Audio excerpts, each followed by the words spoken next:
Mathieu Lavagna, bonjour. Bonjour. Alors Mathieu, tu es diplômé en mathématiques et tu es aussi diplômé en philosophie et en théologie. Et tu es un apologète catholique, c'est-à-dire que ta mission, c'est de défendre la foi par la raison. Et tu as notamment écrit un ouvrage magistral qui s'appelle « Soyez rationnels, devenez catholiques », dont la dernière édition sort en septembre prochain, dans lequel tu démontres non seulement que Dieu existe, mais aussi qu'il s'est incarné en Jésus-Christ et qu'il a fondé l'Église catholique.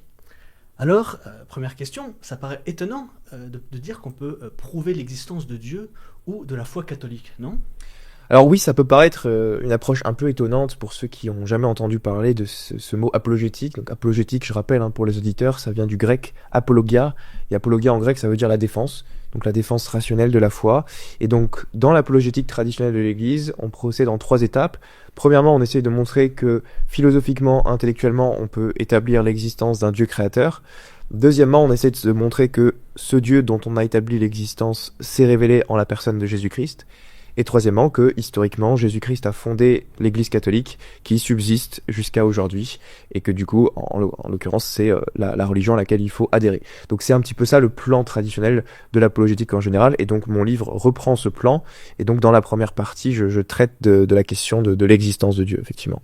Du coup, ça peut se démontrer par des arguments rationnels. Ça paraît étonnant de dire qu'on peut démontrer quelque chose qu'on ne peut pas palper comme Dieu. Oui, c'est étonnant parce qu'aujourd'hui, on est dans une époque un peu scientiste, matérialiste. On a l'impression que le seul domaine de la connaissance, c'est ce qui est capable d'apporter la science physico-mathématique. Et qu'en dehors de cette science physico-mathématique, on ne pourrait pas avoir de démonstration ou de certitude absolue de l'existence des choses.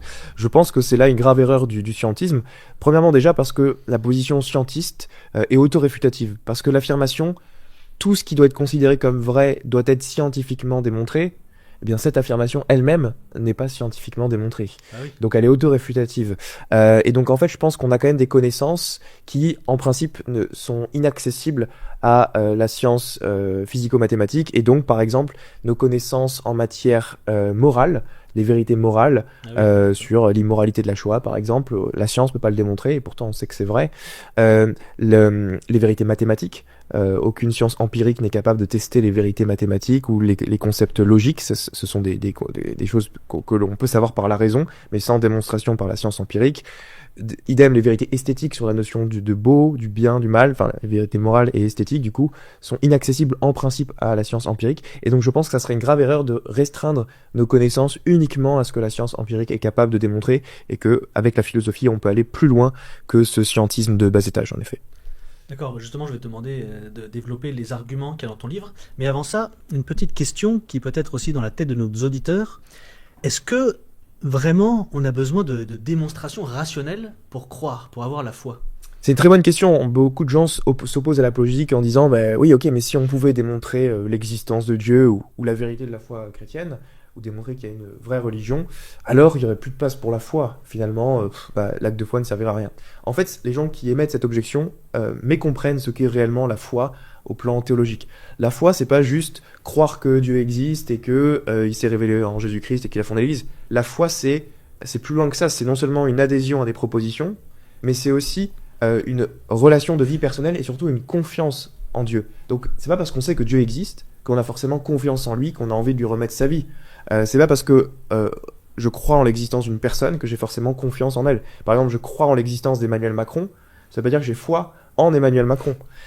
Donc c'est pas parce que je sais intellectuellement que Dieu existe, parce que les arguments le montrent, que forcément j'ai la foi et que j'ai envie de remettre ma vie à lui. Ça, c'est vraiment une démarche personnelle de la volonté, et aucun argument rationnel ne pourra forcer l'acte de foi chez quelqu'un qui consiste à remettre sa vie entièrement à une personne, en l'occurrence dans le christianisme, à Jésus-Christ. Donc non, l'apologétique ne détruit pas l'acte de foi. En fait, ce que tu es en train de dire, c'est que non seulement la foi ne s'oppose pas à la raison, mais aussi elle ne s'identifie pas à la raison. Ce sont deux choses bien différentes. Et du coup, deuxième petite question, c'est qu'on peut se dire, en tant que chrétien, la foi, c'est une rencontre personnelle avec le Seigneur Jésus. Mais alors, est-ce qu'on peut faire cette rencontre par des démonstrations? Quelle est la place, justement, de ces démonstrations là-dedans? Alors évidemment, non, les démonstrations n'aboutissent pas à la rencontre personnelle avec Jésus. Ça, c'est une expérience purement personnelle, intime, pour ceux qui ont la chance de faire cette expérience. L'avantage des démonstrations, si on peut dire, ou des arguments apologétiques, c'est de montrer que la foi chrétienne est crédible intellectuellement, que c'est pas irrationnel d'y croire, et même qu'il y a de bonnes raisons positives de penser que c'est vrai. Mais c'est pas parce qu'on sait que quelque chose est vrai intellectuellement que, encore une fois, on va être forcé d'accepter la personne en question. Je prends un exemple dans le christianisme, donc c'est propre à la théologie chrétienne. Les démons savent les vérités du credo, ils savent parfaitement que tout ça c'est vrai, que Dieu existe, qu'il est trinitaire, qu'il s'est révélé en Jésus-Christ, et pourtant ils refusent la foi théologale, ils refusent d'accepter Dieu comme maître et seigneur, et ils se rebellent contre lui. Donc c'est pas parce qu'on sait qu'un contenu intellectuel est vrai que derrière on a la foi nécessairement. Et donc c'est très important de bien distinguer les domaines. L'apologétique, elle se concentre que sur montrer la vérité de la foi, et après chacun est libre face à cette vérité de dire ok, est-ce que j'accepte, est-ce que je vais plus loin, ou est-ce qu'au contraire non, j'en veux pas, j'ai envie de rester dans mon mode de vie actuel et de rien changer. Et ça, toute personne est libre de faire ça. D'accord, oui, c'est vrai, ce que tu me dis, ça me rappelle l'épître de Saint Jacques, quand il dit même les démons ont la foi. Même les démons ont la foi, mais une foi morte. Ouais, donc c'est la foi purement propositionnelle, et il faut distinguer en théologie la foi propositionnelle et la foi théologale. Et la foi théologale, qui est mue par la grâce, c'est seule cette foi-là qui sauve et qui est la vraie foi que doivent chercher les chrétiens. Donc la foi propositionnelle est une foi morte. Oui, est-ce que donc foi propositionnelle et foi théologale, est-ce que c'est la même chose que foi morte et foi vive?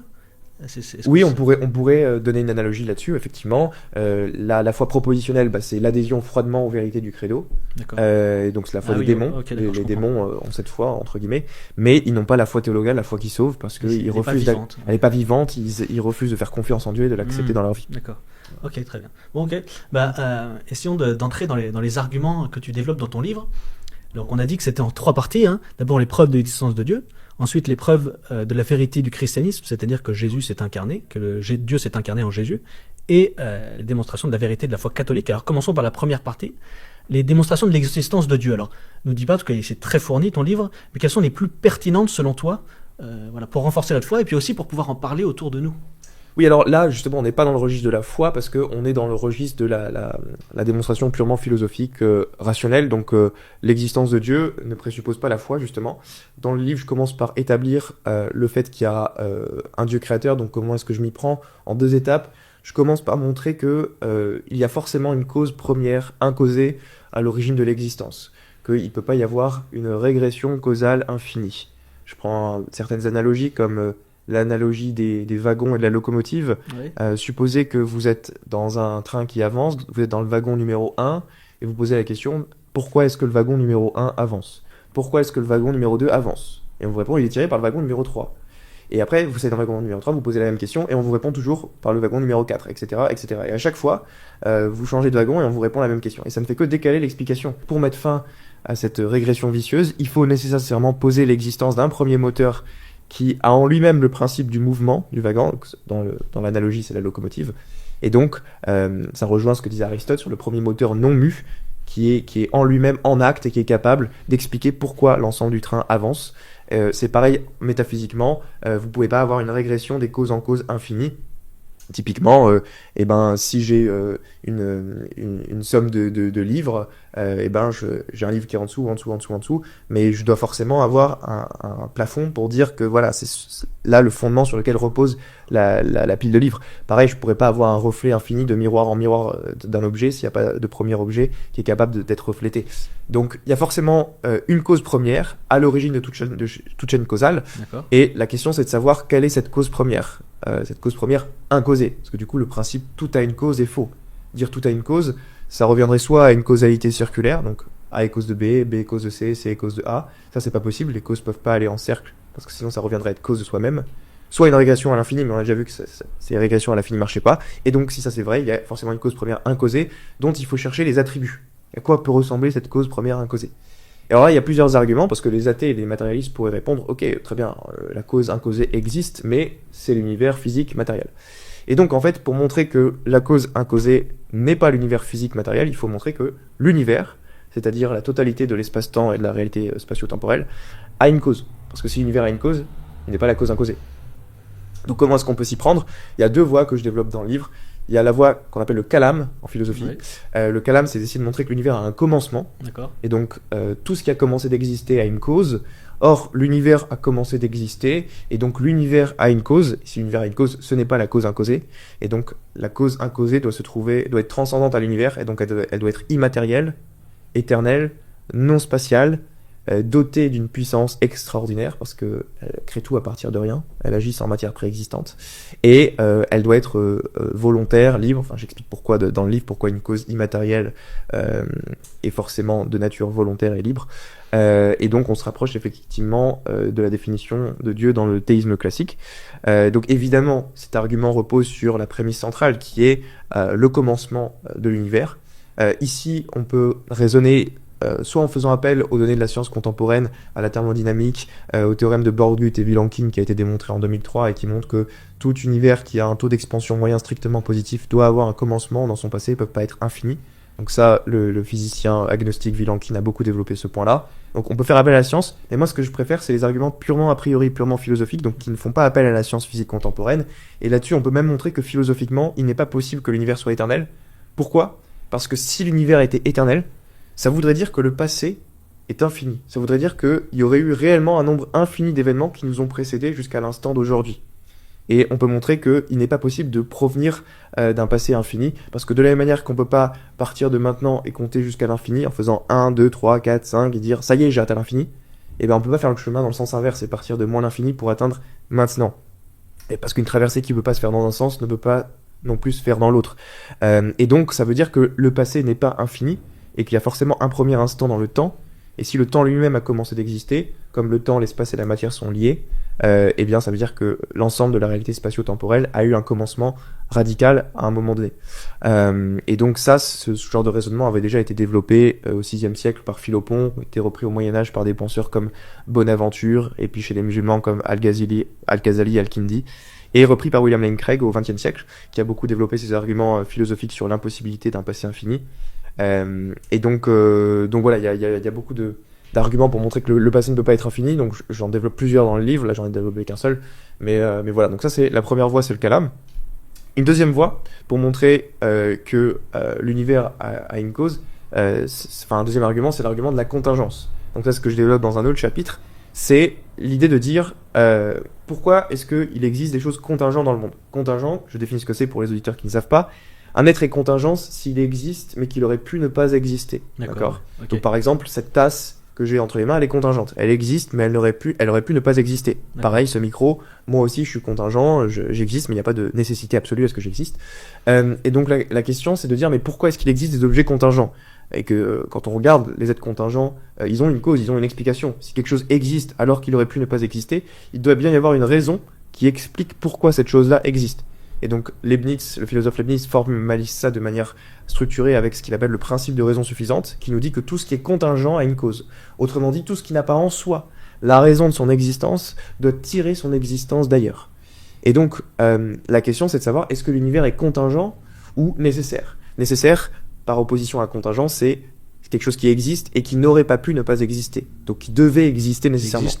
Donc par exemple, 1 plus 1 égale 2, c'est une vérité qui est nécessaire. Ça n'aurait pas pu être autrement. Okay. Les lois de la logique, les choses comme ça, le fait que la hauteur d'une montagne soit strictement positive, c'est une vérité nécessaire. Il ne peut pas en être autrement.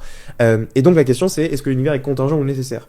Et dans le livre, j'argumente que l'univers est contingent, que l'univers n'a pas en lui-même la raison de son existence, qu'il aurait pu être différent, qu'il n'y a pas de raison, par exemple, à ce que les constantes fondamentales, comme la constante de Planck, de gravitation, aient cette valeur précise et pas une autre. Et surtout, l'argument le plus fort pour la contingence de l'univers, c'est que l'univers est lui-même constitué d'objets intégralement contingents.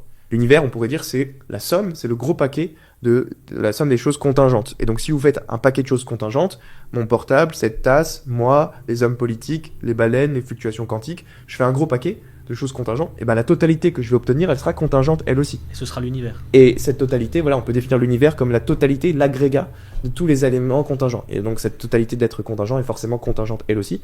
Et donc ça veut dire que l'univers est contingent, et si l'univers est contingent, par le principe de raison suffisante de Leibniz, tout ce qui est contingent a une cause, ça veut dire que l'univers doit avoir une cause, et cette cause de l'univers, elle peut pas être contingente non plus, sinon elle serait incluse dans la totalité du paquet. D'accord. Et donc cette cause est forcément nécessaire. Donc un être nécessaire, un être qui n'aurait pas pu ne pas exister, et qui a la source, à l'explication de l'ensemble de la réalité contingente. Et en philosophie, cet être nécessaire, c'est celui qu'on appelle Dieu.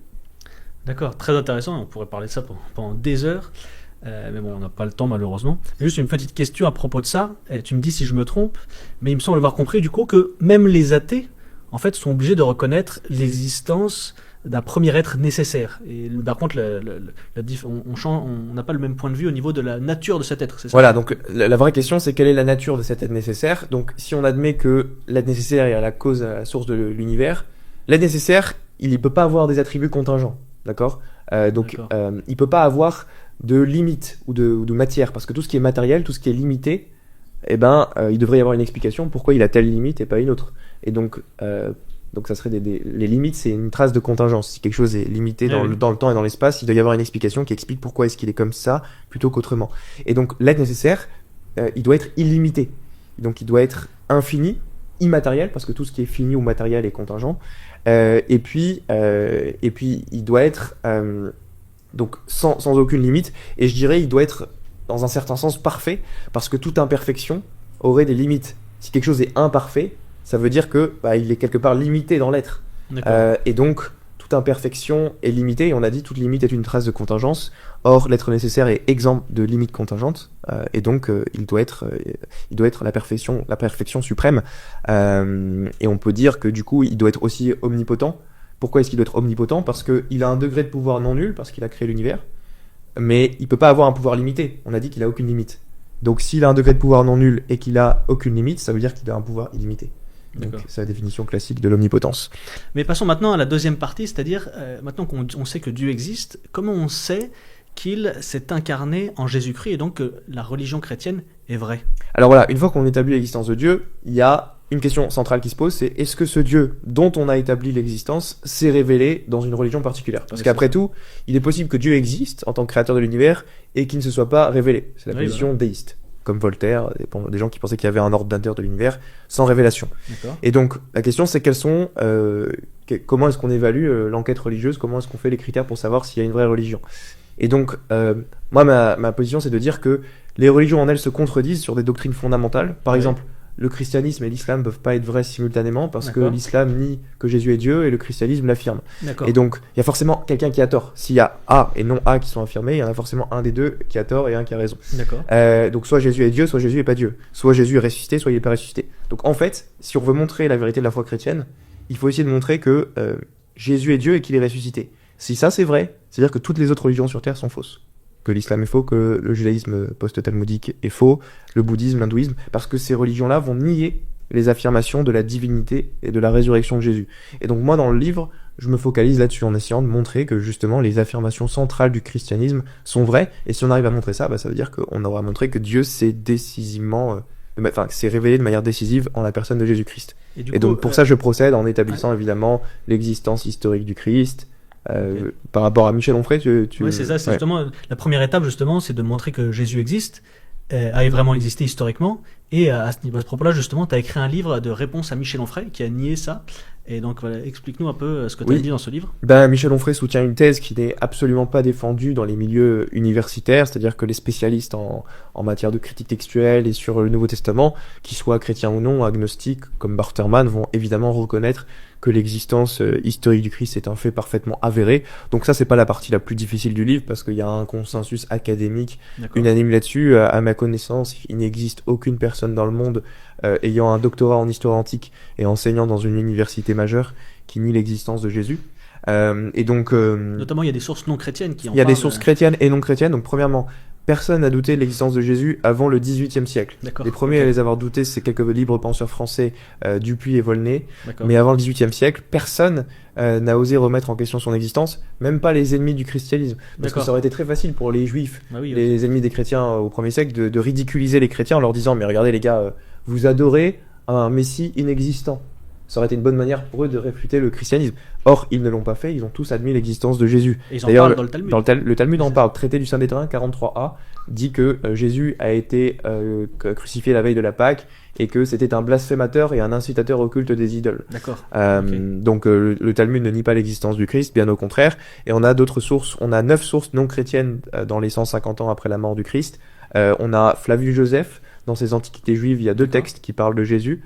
On a l'Antiquité juive, chapitre 18, où Jésus est décrit comme un grand sage, un faiseur de prodiges, etc. Donc il y a quelques objections sur l'interpolation partielle de ce texte, mais la majorité des spécialistes en critique textuelle reconnaissent qu'on peut reconstruire une version originale du texte, et donc Flavius Joseph, dans son texte original, parle bien de Jésus. Il y a un autre texte aussi qui, lui, n'est pas du tout critiqué par la critique textuelle moderne, qui se trouve 3 chapitres plus loin, où où Flavius Joseph parle de Jacques, frère de Jésus, appelé le Christ. Oui, et ça, c'est un passage authentique dans tous nos premiers manuscrits grecs, donc il n'y a aucun problème là-dessus. Donc on a Flavius Joseph comme source, on a l'historien romain Tacite, oui. Tacite qui écrit au début du IIe siècle, et qui dans ses annales 1544, mentionne l'existence du Christ, qui sous Tibère a été livré au supplice par le procurateur Ponce Pilate. Donc là c'est très clair, on a une confirmation de ce que disent les évangiles, le Christ crucifié sous Ponce Pilate. On a donc Flavius Joseph, Tacite, Suétone, on a aussi Lucien de Samosate, Pline le Jeune, Galien, donc le Talmud, Cels aussi, philosophe païen du IIe siècle, qui a écrit un traité contre les chrétiens pour ridiculiser la doctrine chrétienne, mais jamais il remettait en question l'historicité du christianisme, il s'attaquait au christianisme pour des raisons doctrinales et non pas des raisons historiques. Donc voilà, il y a un consensus même chez les ennemis pour dire que Jésus a existé, évidemment en plus des évangiles, des épîtres de Paul, de tous les textes du Nouveau Testament, et aussi des textes chrétiens en dehors du Nouveau Testament. Au total, on a 42 sources qui mentionne l'existence de Jésus dans les 150 ans après sa mort. Et même l'historien athée Barterman remarque que dans les 100 ans après la crucifixion, entre l'an 30 et l'an 130, on a 15 sources historiques différentes qui mentionnent la crucifixion. Qui mentionne la mort de Jésus. Ça, c'est la important mort de Jésus, c'est très fort. Pour en parler à nos amis musulmans. Oui. Parce qu'eux, ils remettent notamment en question la crucifixion du Christ. Voilà. Donc, dans la sourate 4, verset 157, Allah, qui soi-disant a dicté infailliblement le Coran, dit « Ils ne l'ont ni tué ni crucifié, cela n'était qu'un faux semblant, et ceux qui ont parlé à son sujet sont dans l'incertitude, ils ne l'ont certainement pas tué. » Or, quand on regarde historiquement, il n'y a pas d'incertitude. Tout le monde est d'accord sur le fait que Jésus a été crucifié sous Ponce Pilate, à la fois les Romains, les païens, les Juifs. Il n'y a aucun dissensus. Est-ce qu'il est plus crédible de croire les sources du 1er siècle qui ont été écrites à peine quelques dizaines d'années après la mort du Christ, ou un livre qui arrive 600 ans plus tard et qui nous dit que Jésus n'a pas été crucifié? Moi, je pense que du point de vue de la rationalité, il est évident que l'islam, sur ce point, a un vrai défaut de rationalité en matière d'historicité. Tu soulèves un point très important, justement, qui était le second point que j'aimerais apporter, c'est que l'historicité des évangiles. Les évangiles sont non seulement des paroles révélées par Dieu, à travers les hommes, mais ce sont des documents historiques. Certains, tu dis dans ton livre que ce sont les documents anciens les plus attestés historiquement. Alors oui, en termes d'attestation historique, en termes de quantité de manuscrits, ce sont, le texte du Nouveau Testament sont les textes les mieux authentifiés de toute l'Antiquité. On a 24 000 manuscrits à notre disposition, dont 5 800 en grec, 10 000 en latin, d'autres manuscrits en copte, en d'autres langues. Et ces manuscrits, les spécialistes de critique textuelle sont capables de les comparer entre eux pour pouvoir reconstruire le texte original. Et aujourd'hui, il y a un consensus pour dire qu'on est capable de reconstruire l'intégralité du Nouveau Testament à une certitude de 99,5% près. Ah oui, il n'y a que 40 versets sur lesquels il y a quelques petits doutes de critique textuelle, mais aucun de ces versets porte sur une doctrine chrétienne majeure. C'est sur des petites broutilles, des détails. Donc non, c'est le deuxième texte le mieux authentifié de l'Antiquité, c'est l'Iliade d'Homère, et on peut reconstruire l'intégrale à 95%. Donc ça reste en dessous, et en termes de quantité de manuscrits, on a beaucoup moins de manuscrits pour l'Iliade d'Homère. Et pareil, je parle pas de tous les manuscrits pour la vie de Platon, Jules César, de tous ces personnages de l'Antiquité. Il y a beaucoup moins de manuscrits de la guerre des Gaules par exemple, ou de Sophocle, ou Cicéron, ou je sais pas quoi. Donc le Nouveau Testament bat tous les records en termes de quantité de manuscrits. Je crois qu'il y a des historiens spécialistes de critique textuelle qui disaient si on empile les manuscrits autres que le Nouveau Testament, on atteint quelques mètres de hauteur. Et si on empile les manuscrits du Nouveau Testament, on atteint 1,6 km de hauteur. Ah oui, d'accord. Donc en termes de quantité, il y a une vraie disparité. Donc ça montre qu'on peut avoir accès à ce que nous disent les manuscrits originaux. D'accord. Mais on peut aussi montrer que le texte original est très fiable parce qu'il a été écrit très peu de temps après la mort de Jésus. Donc aujourd'hui, on est capable de dater les évangiles. Alors il y a deux positions. Il y a la position libérale qui vont dater les évangiles entre 70 et 90. En gros, même des exégètes sceptiques, agnostiques, voire athées comme Barterman vont dire Marc a été écrit vers 70, Matthieu et Luc vers 80-85 et Jean vers 90. Ça, c'est la position libérale. Mais aujourd'hui, il y a quand même de bons arguments, et je le montre dans le livre, pour dater les évangiles d'avant 70. Cette position est de plus en plus remise Et en cause. cette position est de plus en plus soutenue, en tout cas la datation précoce des synoptiques, Matthieu, Marc et Luc, avant 70, plutôt début des années 60, est largement défendue. Alors si ça vous intéresse là-dessus, j'ai écrit un article sur mon site internet qui s'appelle De quand datent les évangiles, et également sur ma chaîne YouTube Datation des évangiles. Donc n'hésitez pas à regarder cette émission pour en savoir plus. On peut pas rentrer dans le détail ici, mais voilà, je pense aujourd'hui qu'il y a au moins 5 ou 6 bons arguments pour dater les évangiles avant 70. Pareil, les épîtres de Paul sont très très précoces. Même les historiens athées libéraux vont reconnaître que, par exemple, les épîtres aux Corinthiens datent du début des années 50, 53, 55, que l'épître aux Galates, aux Thessaloniciens datent de l'an 50. Et dans ces épîtres, Paul retrace tous les éléments centraux de la vie du Christ. Donc, même pour ce qui est de la résurrection, on a des sources qui datent des années 50. Et c'est très très peu de temps par rapport aux autres manuscrits dans l'Antiquité. C'est très rare qu'on ait des récits des événements qui datent de si peu de temps après les faits. Par exemple, pour la vie d'Alexandre le Grand, nos meilleures biographies sur la vie d'Alexandre le Grand, qui sont Arrien et Plutarque, datent d'environ 400 ans après la mort d'Alexandre le Grand. 400 ans, c'est énorme. Alors pour les évangiles, ça s'appelle quelques petites dizaines d'années. C'est comme si aujourd'hui on écrivait une biographie sur la vie de Georges Pompidou, par exemple. Bon, donc c'était pas il y a si longtemps que ça. Donc il y a une très grande fiabilité au niveau de la datation. Au niveau aussi des auteurs des évangiles, aujourd'hui c'est remis en cause par certains que Matthieu, Marc, Luc et Jean aient bien écrit les évangiles, mais ça, je le montre dans le livre, la tradition externe est unanime. Il y a 6 sources dans les 150 ans après la mort de Jésus qui attestent que les évangiles ont bien été écrits par Matthieu, Marc, Luc et Jean. On a Papias vers l'an 125, le fragment du Muratori vers l'an 170, Saint Justin martyr en l'an 150, Saint Irénée en l'an 180, Saint Clément d'Alexandrie en 200, et Tertullien, Origène, donc ça fait 7 sources quand même, qui mentionnent unanimement que les évangiles ont été écrits par Matthieu, Marc, Luc et Jean, par rapport à d'autres sources dans l'Antiquité, par exemple la guerre du Péloponnèse. On a, je crois, une seule source dans les 250 ans après qui mentionne que l'auteur est, je sais plus qui, mais enfin qui mentionne le nom de l'auteur. Donc en fait c'est énorme d'avoir 6 ou 7 sources indépendantes dans des endroits différents qui mentionnent que les auteurs sont bien ceux-là. Il n'y a aucune contestation, personne n'a remis en question les auteurs des évangiles avant l'an 400. C'est Faust le Manichéen qui fut le premier à remettre en question cette attribution. Et on a aussi plein de confirmations internes sur le fait que, interne au texte, que Matthieu, Marc, Luc et Jean sont bien les auteurs. Encore une fois, j'ai un article très détaillé là-dessus sur mon site internet, qui a écrit les évangiles, et une vidéo aussi sur ma chaîne YouTube pour ceux qui veulent approfondir l'attribution traditionnelle à Matthieu, Marc, Luc et Jean. Ça se défend très bien du point de vue de la critique externe et interne. Donc on a datation, attribution, abondance des manuscrits. On a aussi des confirmations archéologiques. Aujourd'hui, l'archéologie moderne a pu découvrir énormément de choses, de détails qui se trouvent dans les évangiles et les confirmer. Donc par exemple, on a retrouvé en 1961, je crois, une stèle avec écrit Ponce Pilate, préfet de Judée. Qui confirme l'existence d'un personnage central dans les évangiles. On a aussi retrouvé une inscription qui confirme l'existence de Galion, le proconsul, qui est mentionné dans les Actes des Apôtres, chapitre 18. On a retrouvé la synagogue de Capharnaüm, qui est mentionnée dans l'évangile de Matthieu, et comme par hasard, cette synagogue se situe bien près de la mer, comme dit l'évangile. On a retrouvé la piscine de Bethsaïda, qui est mentionnée en Jean 5.2, avec les 5 portiques dont parle l'évangile. Donc si vous allez dans l'évangile de Jean 5.2, il est dit qu'il y a une piscine à Bethsaïda qui a 5 portiques, et les exégètes libéraux disaient oui, mais ça doit être un symbole, une métaphore, tout ça. Et comme par hasard, l'archéologie moderne l'a découverte au 19e siècle. Donc on a la piscine aussi de Siloé, qui est mentionnée en Jean 9.7, qui a été découverte.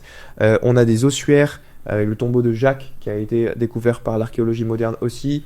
Donc énormément de découvertes. Pareil pour Lysanias, une inscription avec Lysanias qui est mentionnée dans l'évangile de Luc. Donc beaucoup de découvertes archéologiques qui viennent confirmer de jour en jour le fait que les évangiles sont ancrés dans l'histoire et qui racontent pas des légendes, tout ça, ou des mythes inventés tardivement, mais que c'est bien ancré dans des lieux spatio-temporels très concrets.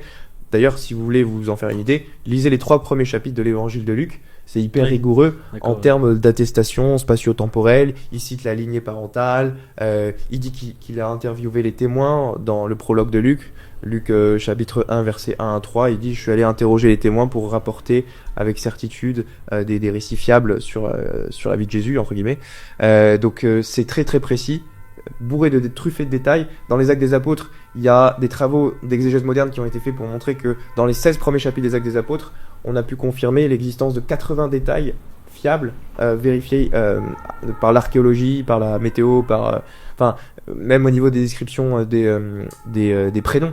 Les évangiles sont très fiables, ce qu'on appelle l'onomastique. Oui. Les prénoms qui sont mentionnés dans les évangiles, et ben si vous en faites la liste et vous mettez ça dans les tableaux statistiques, ça correspond bien aux prénoms qui étaient donnés à l'époque. Et ça, on le sait grâce à la découverte des ossuaires en Palestine. Donc il y a l'historien Richard Bauckham qui a fait pas mal d'analyses là-dessus, qui compare statistiquement les prénoms qui ont été donnés en Palestine au 1er siècle dans les ossuaires, dans les tombeaux, et ceux qui sont mentionnés dans les évangiles, et il se trouve que ça correspond quasiment parfaitement. Les deux prénoms les plus donnés à l'époque sont bien Simon et Joseph. Chez les femmes, c'est Marie. Et les prénoms les plus donnés, on voit bien qu'il y a des particules pour les distinguer. Marie de Magdala, Marie, mère de José, tout ça. Simon le Zélote. En gros, tous les prénoms les plus donnés, il y a des particules de distinction parce que c'était les plus donnés à l'époque. Et les moins donnés, il n'y a pas ces particules de distinction. Par exemple, pour Nathanaël ou des gens comme ça, vu que c'était plus rare, c'est plus en bas dans le classement, il n'y a pas ces particules de distinction. Et donc, voilà, correspondance parfaite avec ce que nous disent les données archéologiques au niveau des prénoms. On a aussi des choses très embarrassantes dans l'évangile, donc ce qu'on appelle le critère d'embarras chez les historiens, c'est-à-dire que si un récit est embarrassant, il y a quand même de bonnes chances historiques qu'il soit vrai, parce qu'en général les gens n'aiment pas raconter sciemment des choses embarrassantes sur leur vie. Quand l'évangile mentionne le reniement de Pierre par exemple, ou quand il mentionne le fait que Jésus dit à Pierre, passe derrière moi Satan, tes pensées ne sont pas celles de Dieu mais celles des hommes, ça c'est vachement humiliant pour le chef des apôtres, le chef de l'église primitive, et donc les apôtres n'auraient eu strictement aucun intérêt à inventer un événement aussi humiliant à leur égard, quand Jésus les engueule tout le temps en disant qu'ils manquent de foi, des choses comme ça. C'est pas des trucs que spontanément les apôtres auraient eu envie d'inventer ou de rapporter. Pareil pour leur dispute sur la circoncision dans Acte 15. Pourquoi raconter que l'église primitive s'est disputée sur quelque chose d'aussi central? Si c'était une légende, ça n'a aucun sens. Donc bref, il y a plein de critères d'embarras dans l'évangile, des choses embarrassantes que les apôtres auraient préféré mettre sous silence si c'était des inventions. Les critères d'embarras, est-ce que c'est la même chose que... je pense qu'un autre argument aussi, c'est les petits détails qui ne sont pas exactement les mêmes. Est-ce que c'est la même chose, ça? Et en quoi ça prouve que l'historicité de l'évangile? Oui, les petits détails qui ne sont pas exactement les mêmes, ce qu'on appelle la dissimilarité entre les récits. Donc certains objectent en disant oui, mais les évangiles se contredisent, ça nous rapporte des récits différents du même événement. Je fais bah oui, mais c'est comme ça que ça marche aussi en cours de justice. En cours de justice, le juge il va trouver ça suspect si il voit 4 récits strictement identiques dans tous les micro-détails près. Ça serait une suspicion évidente de complot. Au contraire, quand on voit des récits qui sont globalement concordants sur les événements principaux, mais légèrement différents ou rapportés de manière différente, sur des détails secondaires, ça montre que chacun rapporte un peu sa version du témoignage, et ça renforce l'idée que le cœur central du message, du témoignage est validé, et qu'il n'y a pas eu un complot pour donner une version absolument identique, unifiée du témoignage, parce que les apôtres auraient très bien pu créer une seule version d'évangile en passant sous silence tous les petits micro-détails secondaires. Ça aurait été plus logique si on avait créé de toutes pièces. Si vous voulez créer ça de toutes pièces, ça aurait été plus facile de faire comme ça. Et ils ne l'ont pas fait. Alors, est-ce que rapidement, parce que j'aimerais passer à la suite, mais tu peux aussi nous parler de la résurrection du Christ, l'épreuve de la résurrection du Christ. Oui, alors, une fois qu'on a établi que les évangiles sont globalement fiables, qu'ils nous rapportent des informations historiques importantes sur la vie de Jésus, la question c'est qui peut-il être? Et donc, avant de parler de la résurrection, il faut déjà montrer que Jésus a eu des prétentions à son égard qui sont inouïes. Il a affirmé avoir des prérogatives purement divines. Il a affirmé être de nature divine. Par exemple, quand il affirme qu'il peut pardonner les péchés, qu'il a l'autorité pour pardonner les péchés. L'évangile de Marc au chapitre 2 dit que seul Dieu peut pardonner les péchés. Seul Dieu a l'autorité pour pardonner les péchés. Et d'ailleurs, les grands prêtres s'offusquent de ça en disant qu'il mérite la lapidation parce que il dit que qui peut pardonner les péchés sinon Dieu seul. C'est comme ça la réaction des foules. Et pour prouver qu'il peut pardonner les péchés, d'ailleurs, il fait un miracle. Oui, c'est ça. Donc il affirme pouvoir pardonner les péchés. Il affirme avoir l'autorité pour juger les vivants et les morts, ce qui normalement est une prérogative purement divine. Clairement. Quand on regarde ce que dit l'Ancien Testament, la loi juive, seul Dieu a l'autorité pour juger les vivants et les morts.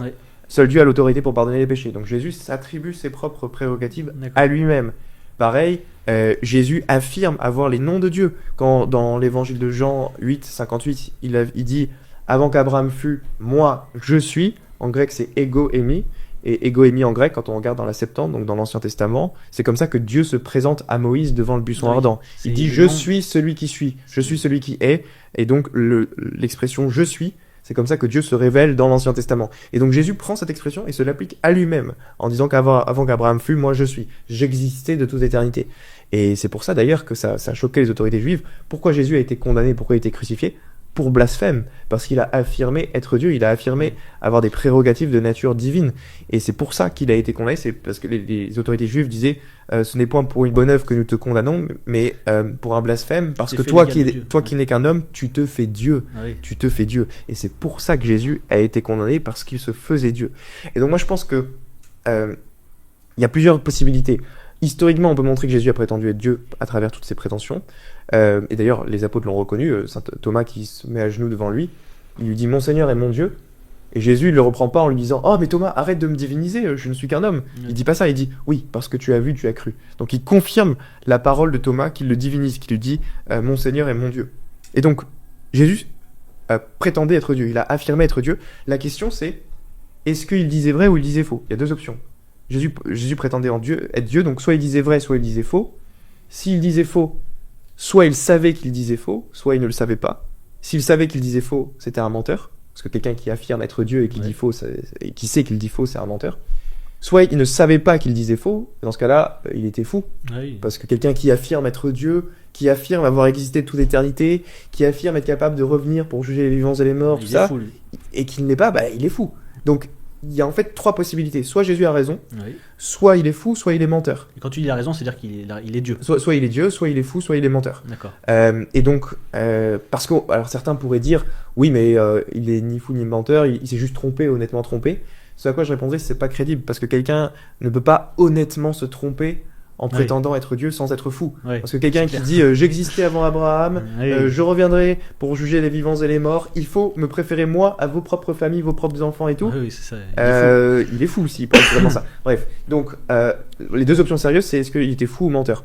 Je pense pas que Jésus est un menteur crédible, parce que personne ne serait allé jamais si loin pour mourir pour quelque chose qu'il savait être faux, parce que Jésus a accepté de subir la passion et la crucifixion.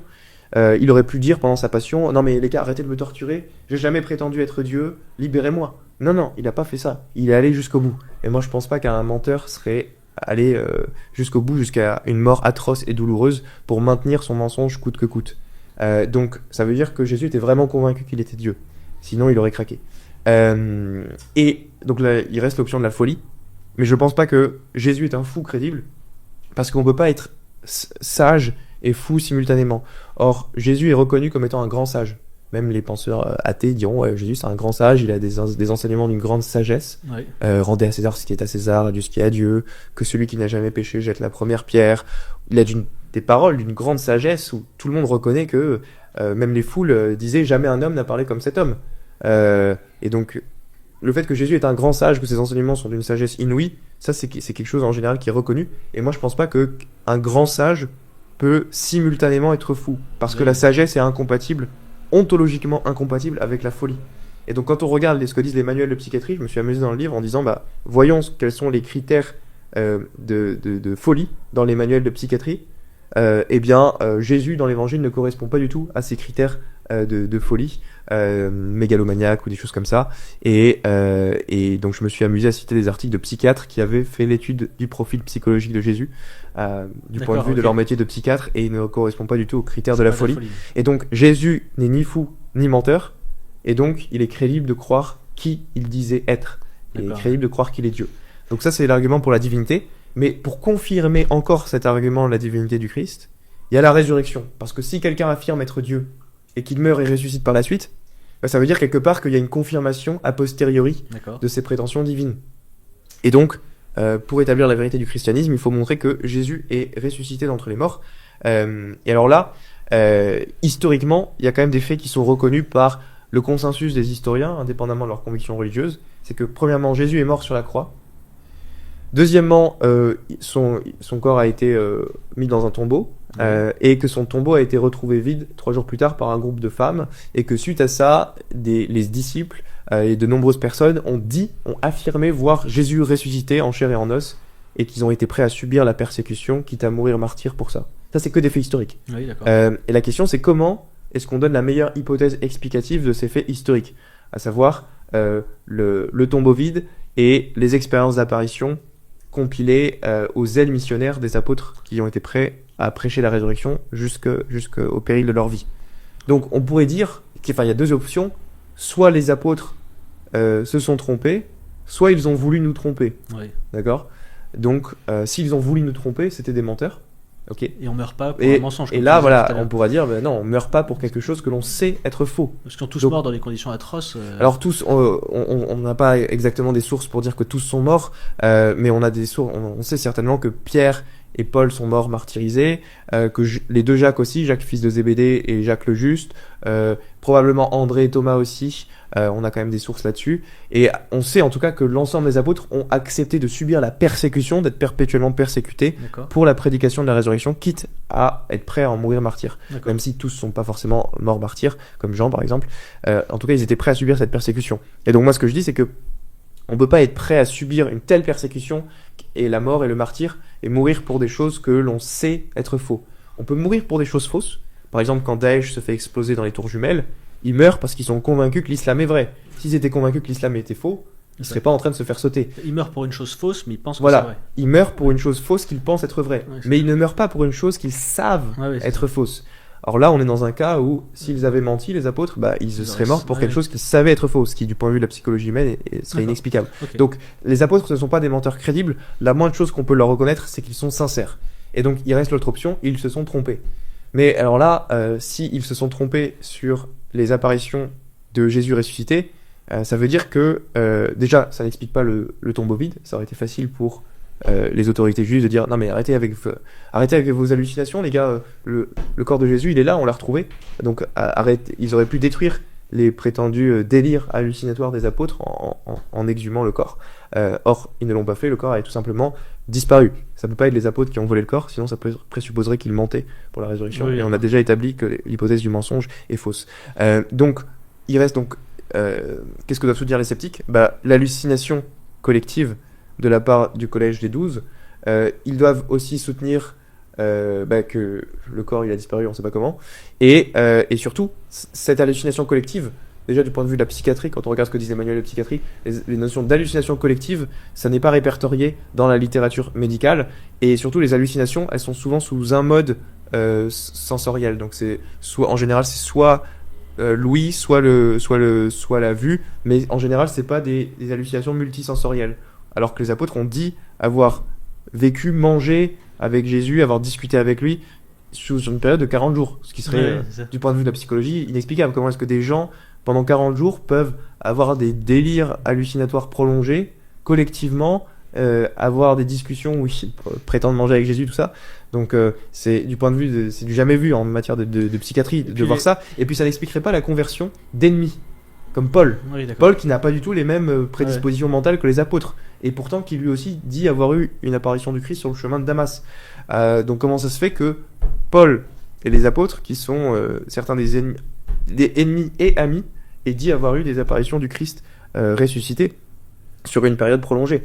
Donc ça pareil, du point de vue de la psychiatrie, les hallucinations collectives c'est pas crédible. En plus d'habitude les hallucinations n'inventent rien de nouveau, elles sont juste des projections de la pensée. Or les apôtres ne pouvaient pas avoir des prédispositions mentales en faveur de la résurrection parce qu'ils pensaient dans leur tradition juive que la résurrection n'aurait lieu qu'à la fin des temps.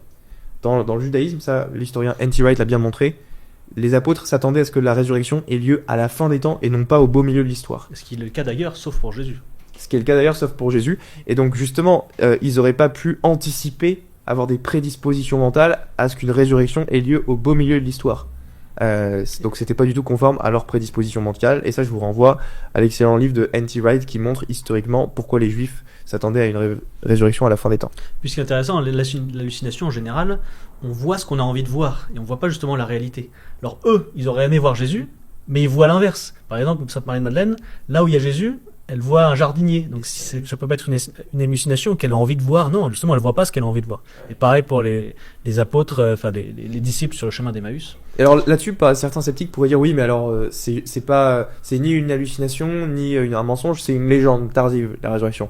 En fait, non. Du point de vue de l'historicité, et là je m'appuie sur Bart Ehrman, historien agnostique, il vous dit lisez 1 Corinthiens 15, versets 3 à 8, c'est un petit credo, ce qu'on appelle un credo paulinien, Oui. qui peut être daté, selon lui, de l'an 36, donc juste après la conversion de Paul. D'accord. Et donc qui est très très primitif. Et dans ce petit credo, Parle déjà de il a été enseveli, puis il est apparu aux 12, enfin il est apparu à Pierre, puis il est apparu aux 12, puis il est apparu à 500 frères, dont certains demeurent encore vivants aujourd'hui, puis il est apparu à moi, donc à Saint Paul, à l'avorton que je suis. Et donc Saint Paul dresse la liste des apparitions du Christ, et on est quelques mois ou quelques années après la crucifixion.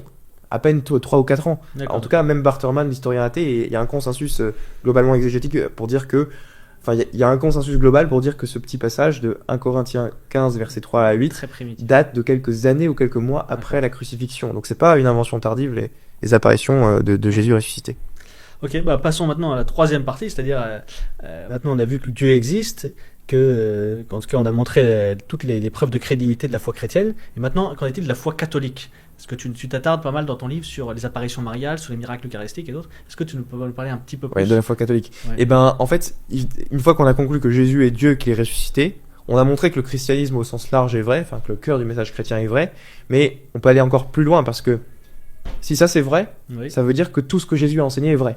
Oui. Pourquoi ? Parce que Dieu ne peut pas enseigner l'erreur, Dieu ne peut pas mentir ou enseigner l'erreur. Or, si Jésus est Dieu, ça veut dire que tout ce qu'il a enseigné, forcément, ne peut pas être un mensonge ou une erreur. Donc tout ce que Jésus a enseigné est vrai. Et donc tout ce que Jésus a enseigné sur l'existence des anges, sur l'enfer, sur l'Eucharistie, sur le jugement à la fin des temps, tous les enseignements de Jésus à travers son ministère sont vrais. Donc ça implique quand même pas mal de vérité en matière de doctrine chrétienne. Et donc pareil pour la Trinité, on peut montrer il est crédible de croire à la Trinité parce que Jésus l'a enseigné.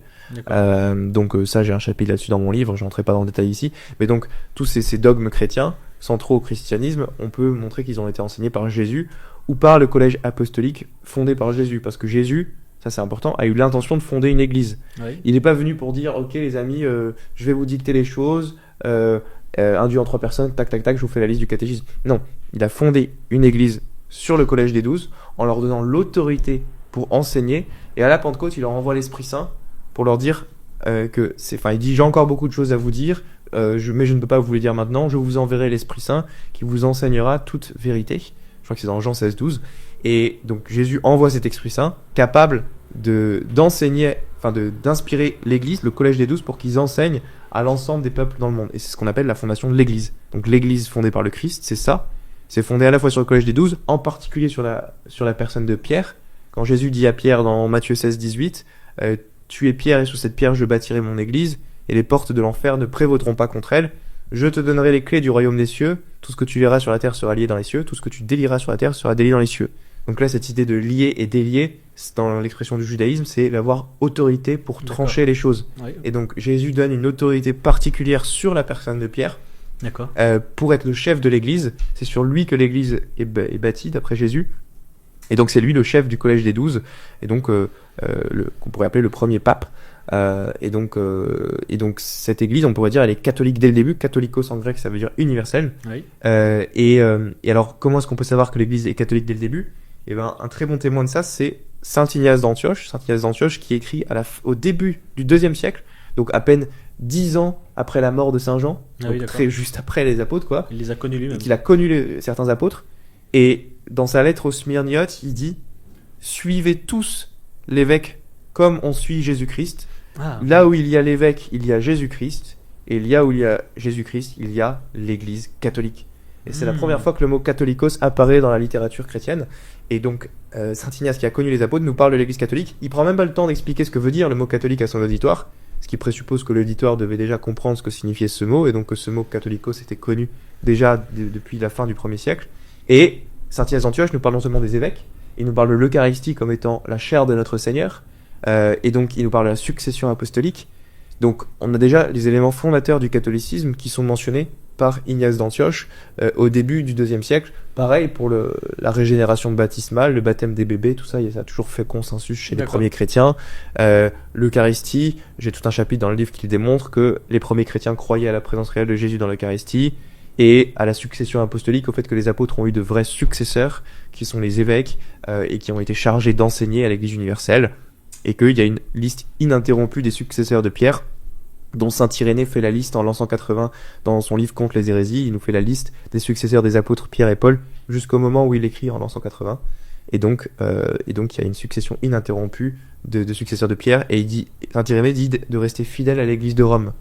L'église de Rome, la très grande et éminente église de Rome. C'est ce qu'il nous dit dans Contre les hérésies au livre 3. Et donc, c'est très fort. Pourquoi je dis saint Irénée, c'est important? Parce que Irénée, c'est le disciple de Polycarpe, qui lui-même était le disciple de Saint Jean. Donc il n'y a que 2 générations d'écart entre Irénée et les apôtres. Oui, d'accord. Donc ça aurait été quand même problématique que Irénée que Irénée enseigne n'importe quoi, alors que il est à 2 générations près des apôtres. Donc là, on peut voir par les documents historiques, donc les évangiles qui sont des documents historiques, et père de l'Église, que Jésus a vraiment une intention de fonder une Église, que nous on est les catholiques pour universel. Mais maintenant, on a des confirmations a posteriori de la réalité de la chose, parce que ces confirmations de certains miracles qui authentifient des enseignements qui sont enseignés par l'Église catholique, comme les enseignements sur la Vierge Marie, sur la présence réelle de Jésus dans l'Eucharistie. C'est pour ça qu'on parlait des apparitions mariales et des miracles eucharistiques. Est-ce que tu pourrais nous en parler un petit peu? Oui, en effet. Alors moi, je fais bien la distinction dans le livre entre les miracles qui confirment une doctrine spécifique et les miracles qui ne confirment pas une doctrine spécifique. Donc, par exemple, moi, je pense que Dieu peut faire des miracles dans d'autres religions. Par exemple, il peut guérir un musulman ou un juif, parce que Dieu est généreux et donc son Esprit Saint est capable de se donner à qui il veut. Oui. Mais cela ne montre pas la vérité d'une doctrine spécifique à l'islam ou au judaïsme. Que Dieu guérisse quelqu'un, ça montre juste qu'il est généreux et charitable.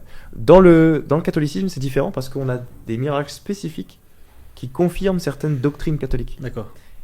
À titre d'exemple, je donnerai la présence réelle de Jésus dans l'Eucharistie et l'Immaculée Conception. D'accord. Donc, pour ce qui est de la présence réelle de Jésus dans l'Eucharistie, on a ce qu'on appelle les miracles eucharistiques. Les miracles eucharistiques, ce sont des phénomènes où, pendant la messe, où l'hostie se change, se transforme en chair et en sang. D'accord. Donc littéralement, nous on croit que Jésus est vraiment présent dans l'hostie parce qu'il a dit « Je suis le pain de vie, celui qui mange ma chair et boit mon sang a la vie en lui. Amen, amen, je vous le dis, ma chair est une vraie nourriture et mon sang est une vraie boisson. » Enfin bref, je vous laisse relire le discours de Jésus sur le pain de vie dans Jean chapitre 6, 48 à 58. Mais Jésus enseigne très clairement qu'il est présent dans le pain consacré. Et aujourd'hui, la science moderne est capable de confirmer ça, de confirmer scientifiquement une transformation de cette hostie en chair vivante. En particulier, on a 5 cas de miracles eucharistiques qui ont été étudiés scientifiquement, notamment par le cardiologue professionnel Franco Serafini, qui a écrit le livre le plus rigoureux et le plus détaillé sur cette question des miracles eucharistiques. Donc on a le cas de Lanciano, Buenos Aires, Sokolka, Tixla, Legnica. Donc ce sont des villes différentes où ont lieu ces miracles, qui ont été soumis à l'analyse scientifique après. Et à chaque fois, dans ces 5 cas de miracles, on constate que l'hostie qui est après analysée en laboratoire, souvent en aveugle, est un myocarde souffrant. D'accord. Et parfois avec des traces de vie, avec des leucocytes. Les leucocytes, c'est des globules blancs. D'accord. Et les globules blancs n'existent que dans un organisme vivant. En tout cas, si vous prenez les globules blancs et que vous les mettez en dehors d'un organisme vivant, ils vont mourir en quelques minutes ou quelques heures. D'accord. Et donc on retrouve encore sur des hosties dont le miracle a eu lieu quelques années auparavant, des leucocytes, donc des globules blancs qui montrent que le cœur, le myocarde, qui est un morceau du cœur, est toujours vivant. Et donc c'est comme si le cœur de Jésus était vivant, encore présent dans l'hostie. C'est très fort. Et dans à chaque fois les miracles eucharistiques où le sang a été analysé, parce que pas tous les miracles eucharistiques ont du sang, parfois c'est juste un morceau de myocarde, mais quand on a constaté qu'il y avait du sang, à chaque fois que le groupe sanguin a été analysé, c'était du groupe sanguin de type AB. D'accord. Pour les cas de Lanciano, par exemple, le professeur Odoardo Linoli a pu confirmer que c'était du sang de type AB, avec plusieurs tests différents. Et pour le cas de Tixla en 2006, on a confirmé avec 2 laboratoires différents en aveugle que c'était du sang de type AB. Et ça, en fait, c'est très fort parce que le sang AB, c'est le groupe sanguin le plus rare sur Terre. D'accord. Sur Terre, les groupes sanguins les plus répandus, c'est les groupes O, A, tout ça. Et en dernier, on a le groupe sanguin AB, qui touche environ 1 à 5% des personnes sur Terre. Et donc, c'est très très improbable que, successivement, on obtienne des tests de groupe sanguin AB par le pur hasard. Et il y a des calculs statistiques qui ont été faits par le docteur Serafini là-dessus, en comparant les miracles eucharistiques de Lanciano, Tixla et aussi les 3 reliques de la Passion où on a retrouvé aussi du sang AB, à savoir sur le linceul de Turin dans les années 80, sur le suaire d'Oviedo, la tunique d'Argenteuil. À chaque fois qu'on a fait des tests scientifiques, il y a eu 15 tests scientifiques qui ont été faits sur l'ensemble de ces 5 objets. D'accord. Et sur ces 15 tests, à chaque fois on tombe sur un test AB. D'accord. Et ça, le fait qu'il y ait sur 5 objets différents du sang de type AB, sur des vieux objets, et ben c'est très très improbable. On pourrait dire une chance sur 20 individuellement, mais Parce que 5%, sur c'est ça- une chance ça- sur 5 objets différents, une chance sur 20, le tout à la puissance 5, du coup, ça fait une chance sur 3 200 000. Ce Ah qui oui, est ok. hyper improbable que tous ces objets aient pu avoir du 100 AB indépendamment, tu vois, parce que si on, à l'époque de date, dont datent ces objets, notamment l'Anciano, le Suaire d'Oviedo, la tunique d'Argenteuil et le linceul de Turin, on était à une époque où on ignorait l'existence des groupes sanguins. Parce que les groupes sanguins ont été découverts vers l'an 1902. Donc D'accord. avant le XXe siècle, personne ne connaissait l'existence des groupes sanguins, donc personne n'aurait pu essayer de trafiquer quoi que ce Là, soit. même si c'était des pour fakes falsifier, du XIIIe siècle, Voilà. ils n'auraient jamais pu falsifier même le groupe Bah oui. sanguin. qu'ils Imagine, connaissaient je suis pas, un en fait. faussaire, Ouais. du Moyen Âge qui veut Ouais. falsifier le linceul de Turin. Et qu'il y a un autre faussaire qui veut falsifier le Suaire d'Oviedo, un autre faussaire qui veut falsifier la tunique d'Argenteuil, et un autre qui veut falsifier l'Anciano. Bon bah à cette époque-là, ils connaissaient pas l'existence des groupes sanguins, et donc la probabilité qu'ils puissent trouver une victime pour la tuer ou alors prendre un peu de son sang pour en mettre sur ces objets, pour qu'il tombe sur AB, Ouais. une personne de type Ça- AB. Tout ça, si Et c'était le hasard, voilà. tu disais une chance sur 3 millions de Alors, une chance sur 3 200 000 si on prend aussi Tixla qui date Oui, de d'accord. 2006, mais si on prend que les 4, ça ferait une chance sur 20, le tout à la puissance 4. C'est D'accord. quand même très improbable. Oui, donc, oui, non, c'est clair. il y a quand même des arguments statistiques très puissants en faveur de Ok. de ça. Très bien. Donc ça c'est pour les miracles eucharistiques qui confirment la présence réelle. Donc je vous invite à écouter la conférence que j'ai pu avoir avec Franco Serafini sur le sujet, Sur qui est ta chaîne vraiment YouTube. sur ma chaîne YouTube. Voilà, donc je l'ai interviewé. Si vous voulez approfondir au plan scientifique tout ce qu'on a en matière en la matière sur les miracles eucharistiques, allez voir cette conférence avec Franco Serafini sur ma chaîne YouTube. Et encore mieux, hein, lire son livre. Un Ouais, cardiologue lisez son rencontre livre, Jésus. Un cardiologue rencontre Jésus, vous aurez toutes les données scientifiques dedans. J'ajoute aussi que on a des miracles qui confirment notre doctrine catholique spécifique, qui est la présence de Marie dans la vie spirituelle des croyants, donc l'intercession mariale D'accord. et l'Immaculée Conception. Oui. Alors pourquoi je dis ça ? Parce que dans plusieurs apparitions mariales, Marie a mentionné qu'elle était immaculée à Fatima et à Lourdes. Oui, D'accord. À Lourdes, elle se révèle à Bernadette en 1858, donc 4 ans après la déclaration du dogme de l'Immaculée Conception. Mais Bernadette, qui était une pauvre paysanne, n'était pas au courant de ça. Et donc, la Vierge lui a dit « Que soy la Immaculada Conceptio ?» Et Bernadette comprenait pas ce que ça signifiait, donc elle l'a répété comme ça au prêtre. Et c'est le prêtre qui lui a expliqué du coup ce que ça signifiait l'Immaculée Conception. Donc Bernadette, une pauvre paysanne ignorante, n'aurait pas pu inventer ce terme toute seule. Et ce qui confirme Lourdes, c'est que suite à cette déclaration de Marie à Bernadette, il y a eu des confirmations, parce que sur cette grotte, depuis maintenant plus de 150 ans, on a des miracles très bien attestés par la science, des miracles de guérison, où des gens sont guéris depuis la fin du 19e siècle. Des miracles incroyables comme des jambes cassées qui se ressoudent, donc le cas de Pierre de Ruder par exemple, qui a eu l'os de son tibia pété en deux, ses os séparés de 3 cm, et qui, suite à une prière avec l'intercession de Notre-Dame de Lourdes, a eu ses os qui ont été subitement recollés et soudés l'un à l'autre alors qu'ils étaient séparés de 3 cm. Et ça a été étudié par des médecins. Ça a été étudié par des médecins. Il y a un comité consultatif, le bureau médical à Lourdes, il y a une quarantaine de médecins D'accord. présents là-bas, des dizaines de médecins, et il y a une réunion annuelle sur l'ensemble des cas, et ils ont 7500 dossiers qui ont été déposés pour des gens D'accord. qui ont dit j'ai été guéri. Et parmi ces dossiers, il y a des critères très précis qu'on appelle les critères de Lambertini, où il y a une sélection pour déclarer des guérisons miraculeuses. Une fois que la science déclare qu'il n'y a pas d'explication, c'est transféré à l'évêque, et c'est l'évêque du lieu qui choisit de reconnaître ou non le miracle. Aujourd'hui, on a eu 72 ou 73 miracles qui ont été reconnus par l'Église. Donc l'Église est très prudente, très sceptique. Il y a 1% des cas qui ont été reconnus absolument comme surnaturels, même si je pense qu'en pratique, il y en a plus. Ah oui. Mais parmi ces cas, il y a des cas très impressionnants. Des gens aveugles qui retrouvent la vue quand même. Des os pétés séparés de 3 cm qui se ressoudent. On a Il y a même des 72 enfants. cas officiels, hein, ça que tu dis 1%, c'est 72 cas Oui, voilà, officiels c'est qui ça. ont été- Et on a aussi des enfants qui ont été guéris à Lourdes. Des enfants, on peut pas expliquer ça par des Ah choses. oui, d'accord. Il n'y a pas de prédisposition mentale Ah au oui. phénomène religieux chez les enfants. Donc, Oui, ok. et pareil, Lourdes fait très attention de pas prendre en compte les guérisons psychologiques, par exemple. D'accord. Parce que Ouais, c'est on très veut des étudié. trucs vraiment biologiques, avec un avant, un après, des maladies graves, incurables, des choses comme ça. Et guérison subite, rémission spontanée et définitive. Donc par exemple, il y a des cas où une personne méthodiste qui était aveugle a retrouvé la vue, mais c'était pas encore 100%, elle avait encore besoin de lunettes. Oui. Donc sa guérison N'a n'a été pas compris. rempli le critère de Ah. guérison complète, elle n'a pas Ah été oui, sélectionnée. Intéressant. Donc ça montre à quel point ils sont rigides D'accord, là-dessus. Donc voilà, ça monte à rigueur. Donc D'accord. je dirais que le fait qu'il y ait eu plein de confirmations à cet endroit-là où Bernadette, une pauvre paysanne ignorante, a dit avoir eu une apparition de Marie qui se déclare l'Immaculée Conception, et comme par hasard, juste après ça, il y a plein de guérisons qui ont lieu dans ce lieu, je pense que c'est un signe fort qui confirme, 4 ans a posteriori, la doctrine de l'Immaculée Conception, et donc la vérité du catholicisme, parce que le catholicisme est la seule religion sur Terre qui affirme la doctrine de l'Immaculée Conception. Et du coup, pendant que tu dis ça, moi ça me frappe toujours, on a l'impression parfois que l'Église n'aime pas trop les miracles.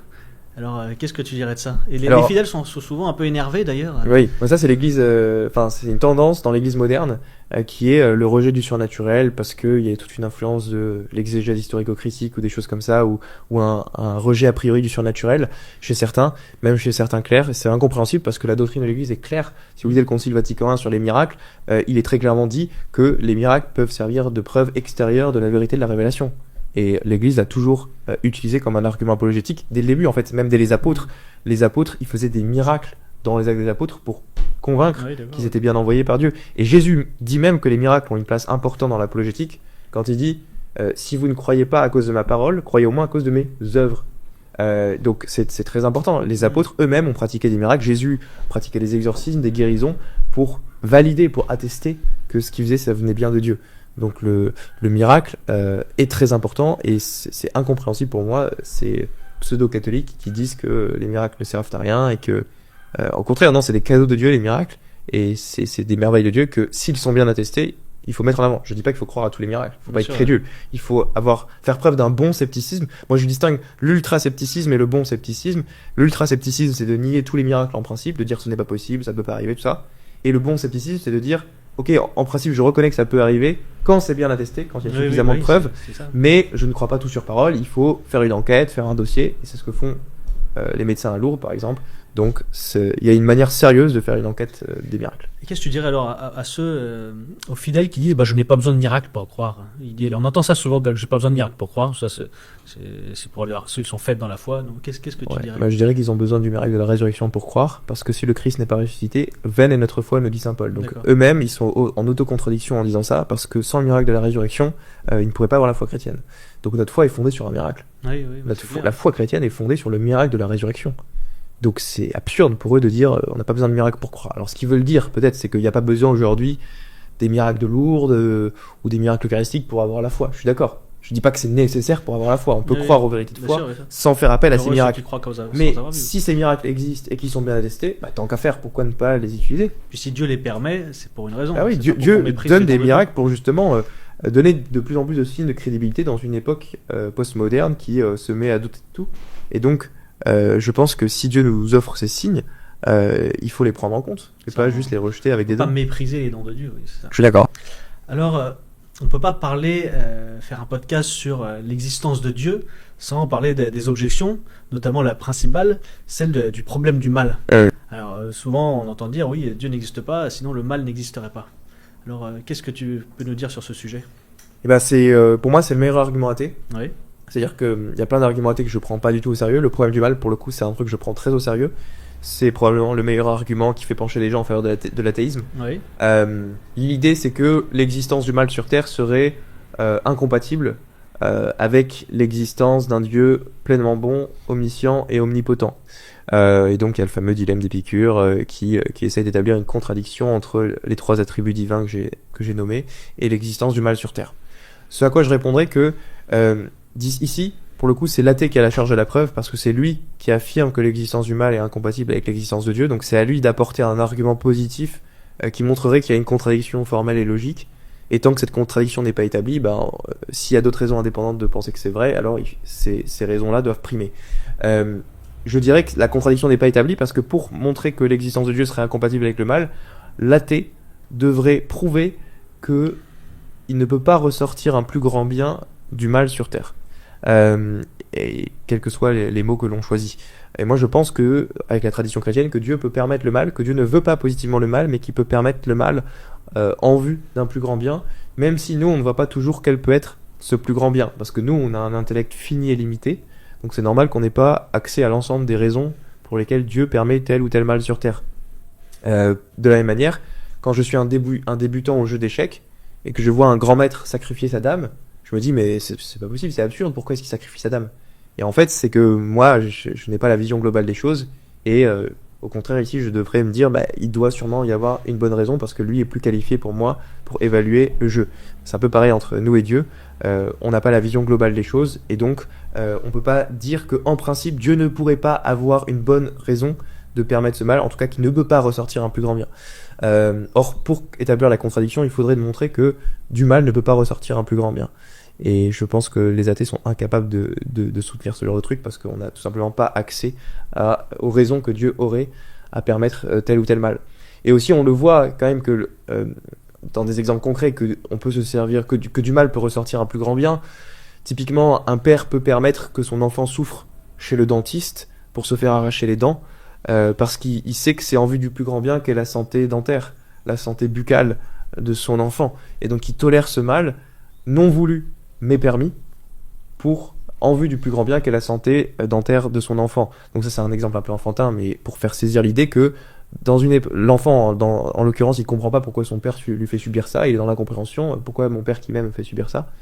Mais en fait, quand on prend la vision globale des choses, on comprend qu'il y a une bonne raison. Et que même si nous on ignore ces raisons, du mal peut sortir un plus grand bien. Mais je reconnais que c'est pas une réponse très satisfaisante existentiellement. Que quelqu'un qui traverse concrètement la souffrance aujourd'hui, qui vient de perdre un enfant, qui vient de je sais pas quoi, effectivement ça doit pas, cette réponse va pas beaucoup le consoler. Donc je distingue bien le problème émotionnel du mal et le problème intellectuel du mal. Intellectuellement, on peut montrer qu'il n'y a pas de contradiction logique, parce que pour ça il faudrait montrer que Dieu ne peut pas en tirer un plus grand bien. Mais émotionnellement, je reconnais que ça répond pas au problème émotionnel et que la seule manière de répondre au problème émotionnel du mal, c'est contempler la croix du Christ et voir que dans le christianisme, Dieu n'est pas indifférent à nos souffrances et que lui-même a accepté de subir la passion et une crucifixion douloureuse pour s'unir à nos souffrances, pour vous dire vous n'êtes pas seul, moi aussi j'ai accepté de vivre le mal dans ma chair. Et donc ça montre que Dieu n'est pas un Dieu distant ou éloigné, mais qui peut compatir réellement avec nos souffrances parce que lui a vécu la pire des souffrances. Et ça, je pense que c'est ce qui peut répondre plus émotionnellement à la réponse du problème du mal. Ce que tu es en train de dire, en fait, si je peux résumer ainsi, tu me dis si je me trompe, c'est que, en fait, ce que les athées vont nous dire, si Dieu est tout-puissant, il aurait pu amener toutes ces choses bonnes, même sans permettre le mal. Mais ce que tu es en train de dire, du coup, c'est que Dieu est non seulement tout-puissant, mais il est aussi parfaitement sage. Et dans sa sagesse, eh bien, il peut permettre ce genre de choses pour des raisons qu'on ne connaît pas. Et il faut faire attention parce que quand on dit que Dieu est tout puissant, les athées comprennent que Dieu peut faire tout Dieu peut tout faire. En fait, non. Par exemple, Dieu ne peut pas forcer quelqu'un à agir librement. Parce que si Dieu force quelqu'un, il est plus libre. Oui, c'est intrinsèquement contradictoire. Donc voilà, si on admet que Dieu a voulu des créatures libres, il peut pas forcer leur propre libre arbitre, sinon ces personnes-là seraient pas vraiment libres. Donc en fait, Dieu tolère l'existence du mal moral sur Terre parce qu'il a voulu un monde avec des créatures libres. Et donc, qui dit liberté dit possibilité aussi de faire le mal autour de soi. Donc Dieu aurait pu supprimer tout le mal moral et créer que des robots sans libre arbitre. Mais bon, il n'y aurait pas beaucoup d'intérêt. Dieu aurait pu créer un monde avec un seul atome ou un seul électron. Il n'y aurait pas eu de mal. Ouais. Mais bon, c'est pas un monde qui vaut le coup d'être créé parce qu'il n'y a pas de créature libre. Donc les implications de la liberté humaine impliquent que Dieu doit restreindre certaines choses qu'il fait à l'égard de ses créatures parce qu'il ne peut pas s'auto-contredire. D'accord. Eh bien, pour terminer, j'aimerais bien aborder un dernier petit sujet, et on va finir là-dessus. Quelque chose qui m'a toujours marqué dans l'enseignement de l'Église, c'est qu'elle dit « Tout homme a un devoir grave de chercher la vérité ». C'est-à-dire que, en fait, le problème n'est pas tant de se tromper sur la nature de Dieu, sur le Christ, mais c'est de ne pas chercher la vérité de toutes ses forces. Qu'est-ce que tu dirais là-dessus ? Je pense que c'est très important parce que c'est ça aussi, je pense, qui est un critère fondamental dans le salut. Entre quelqu'un qui a cherché la vérité toute sa vie, qui a essayé de se dire, ok, humblement, je serais prêt à changer ma position si j'étais vraiment convaincu que c'était vrai et je vais vraiment chercher pour atteindre la vérité du mieux que je peux, selon ma situation.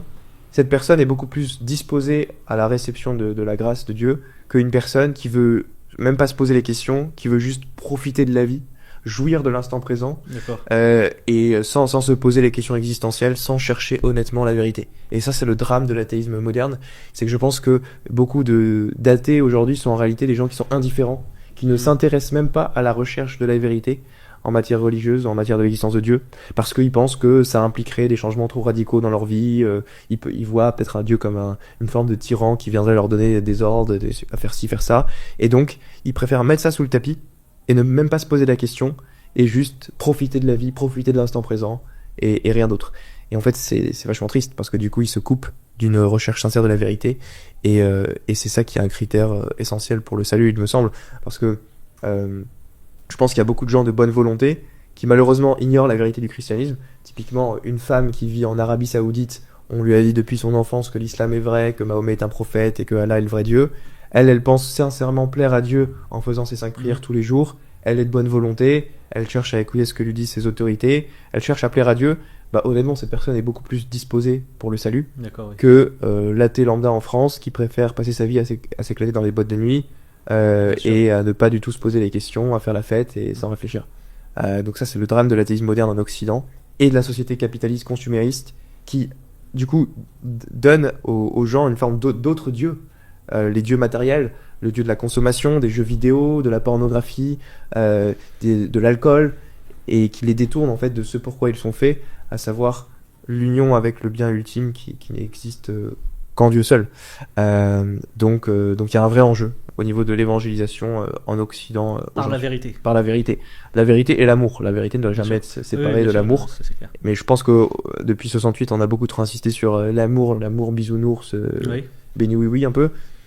Et on n'a pas assez insisté sur la notion de l'importance de la vérité. S'il manque un des deux, en fait, l'équation n'est pas bonne, quoi. Et l'être humain ne sera pas pleinement satisfait tant qu'il n'aura pas atteint la vérité, parce que notre intelligence est faite pour atteindre la vérité. Parce que la vérité, c'est ce qui est conforme au réel, et donc notre appétit intellectuel est satisfait quand nous avons, alors je dirais pas atteint toute la vérité, parce qu'on ne peut pas atteindre toute la vérité, mais en tout cas quand on est radicalement approché, quand on a cette quête. Et c'est comme ça, et seulement comme ça, qu'on sera pleinement satisfait en tant qu'être humain. D'accord. Merci beaucoup Mathieu Lavagna, ça me donne envie de me replonger dans ton livre « Soyez rationnel, devenez catholique ». Et j'invite nos auditeurs à s'intéresser aussi à ce livre, n'hésitez pas. Et je te remercie et j'espère te revoir bientôt sur notre plateau. Bah oui, merci à vous et à bientôt. À bientôt.